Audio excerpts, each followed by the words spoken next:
Today, we're going to look back at 2023 with all the gear that I got and I kept going into 2024.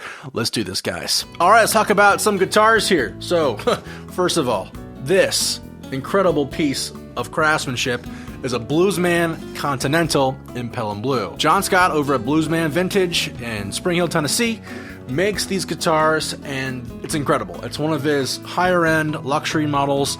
We're talking like $4,000 to $5,000, depending on your configuration, but it's fantastic. This is one of my personal favorites. John uses a specialty nitro cold check lacquer to get the look of a guitar that was sitting in your closet for 40 plus years untouched. This is a zero level relic, so you're not gonna see a lot of purposeful scuffs on it. It's just a whole lot of checking and a whole lot of great color. It's got a Macassar ebony fingerboard, high-end Macassar ebony with Honduran mahogany in the core, okay? These guitars are not steam wrapped or composite like a traditional 335. These are cut straight from the two blocks, and this mahogany block is set into the body. It's got a Honduran mahogany sides, and of course maple top and back. And these pickups, man, are insane. These are pickups that I designed with John in his shop. They're a low wound Alnico 9, so you really get a dynamic, low wound sound with your guitar. You maintain those high ends because the Alnico 9s are hot magnets. But when you're ready to put this thing into overdrive, it just breaks up so well, so cleanly, and really it's very complex harmonically, and that's what you were looking for in a low wound style pickup. This is my Bluesman Continental in Pelham Blue. All right, this pedal is 6 years in the running. We've got the King of Tone by Analog Man. Now listen, guys, I haven't done a video on this one yet. I will. Easily one of the best mid-gain overdrives I've ever used, and the fact that I had to wait, I think it was like 6 years to get it, it's insane, and the hype is real. I spent full price on it, MSRP was like $325, but I got the high gain on the right side, so I always want to have a little more gain if I can, and it's good to have an option there. But it's a great mid-gain, low-gain drive, great boost, highly recommend it to anybody, especially if you're cool to wait 6 or 7 years for one. They're fantastic. The Chase Tone Secret Pre. Now what's great about the Secret Pre is that it is like an Echoplex 3 in a pedal, and if you like colored preamps, which everyone does, this one is one of the best. It's pretty cheap and inexpensive.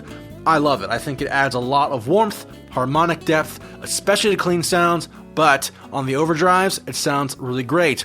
And to me, it's important to have a pedal that can make overdrive sound great on digital platforms. This pedal does it, the Chase Tone Secret Pre. Next on my list of guitars that I've gotten this year in 2023, we've got a 2020 McCarty 594 Hollowbody 2 artist package in this fantastic copper gold burst. I got a McCarty 594 double cut earlier in the year, and it was just like a different guitar. I mean, these pickups sound absolutely incredible, and although I have my gripes about PRS, the McCartys are their best guitar in their lineup, in my opinion, and I needed to have a PRS sound, but I was also looking for more of a natural semi-hollow sound in my lineup, but with a McCarty flavor.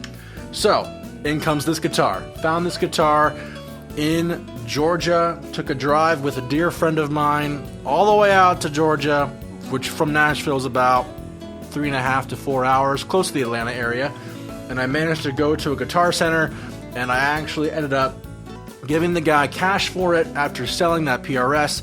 Had to come up with some extra cash to get there, but very reasonable price for a beautiful guitar, and this guitar, my friends, it freaking sings. All right, I got the Vertex Boost. Man, guys, Vertex makes some of the best gear in the game. One of my favorite boosts ever. Now, it's not going to be the same as an exotic, an RC booster, or an SP booster, but it's going to have a lot of cool functionality. Once again, this is totally transparent. It's not going to color any of your sound at all. Just a straight up boost that makes your volume pedals sound great. High performance buffers inside. This thing is a must have for everybody, and you'll never get rid of it. This is a kind of a pedal that you'll never sell. Even if you don't use it actively, it's a great pedal and it will stay on your board. And if it doesn't, You'll have it for whatever else you could use it for. You know, a demo board or a secondary board.